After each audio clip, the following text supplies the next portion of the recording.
आज आपण दुधी भोपळ्यापासून नाश्त्याचा प्रकार पाहतोय बघा। त्याच्यासाठी इथं मी कोवळा असा दुधी घेतलेला आहे। आता आपण हा अगोदर थोडा कट करून घेऊयात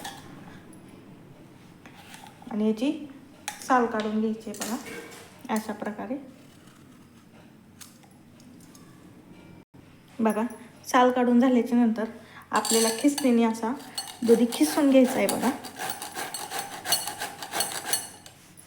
अशा प्रकारे बघा, मी भोपळा व्यवस्थित खिसून घेतलेला आहे।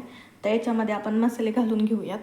तर बघा, मी इथं मीठ घेतलेलं आहे चवीनुसार, धना पावडर, एक अर्धा चमचा जिरी, चिली फ्लेक्स आणि हळद घेतलेली। आता हे आपण याच्यात टाकून घेऊयात। त्याचबरोबर बघा, एक पोहे खायचे आपले 2 चमचे बघा। बाइंडिंगसाठी आपण बेसन टाकून घेतोय। त्याचबरोबर तांदळाचं पीठ, आपल्याला जशी गरज भासेल बघा तसं आपण तांदळाचं पीठ टाकून घेणार आहे। नंतर इथं मी थोडासा गरा घेतलेला आहे बघा, तो पण आपण टाकून घेतोय बघा। इथं मी मिरची आणि एक 3 ते 4 मिरच्या आणि 5 ते 6 लसणाच्या पाकळ्या आणि थोडंसं अद्रक बघा ते घेतले, ते पण आपण टाकून घेऊया त्याच्यात बघा। आता हे मिश्रण आपण व्यवस्थित अगोदर मिक्स करून घेऊयात बघा। हे मिक्स करून घेतले। आता याच्यात आपण थोडंसं अर्ध लिंबू पिळून घेऊयात। तुमच्याकडे दही असले तर दही पण टाकू शकता। आता याच्यात थोडंसं पाणी घालून बघा आपल्याला हे बॅटर बनवून घ्यायचंय।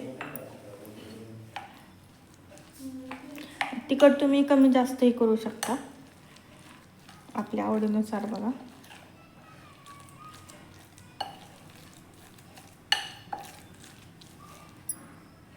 बघा, इथं मी थोडंसं तिखट टाकून घेतलेलं आहे, थोडं तिखट जरा चटक भासते याच्यासाठी। आता याच्यात आपण आणखीन थोडंसं पाणी घालून व्यवस्थित कन्सिस्टन्सी येईपर्यंत बघा हे बॅटर तयार करून घेऊया। अशा प्रकारे बघा आपलं हे बॅटर तयार आहे। आता आपण हे 5 मिनिटासाठी रेस्ट करण्यासाठी झाकून ठेवणार आहोत बघा। 5 मिनिटं झालेले आहेत। तर आपण पाहू शकतात आपला ह्याच्यातून गरा आपण व्यवस्थित बघा खुललेला आहे बघा। आपे पात्र आपण गरम करून त्याच्यात तूप टाकून घेतले। आता याच्यामध्ये बघा याच्या आपण आपे घालून घेऊयात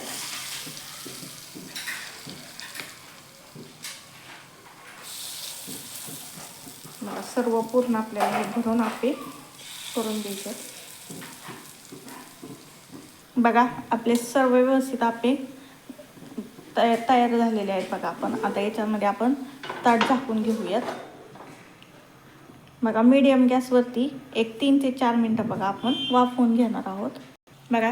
एक 3 मिनटं झालेले आहेत। आता आपण काढूयात ताट बघा।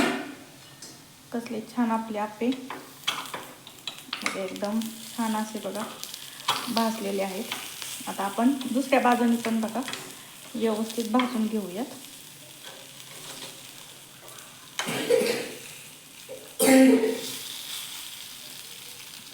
बघा। आपण दोन्ही साईडून व्यवस्थित आपले हे आपे भाजून घेतलेले आहेत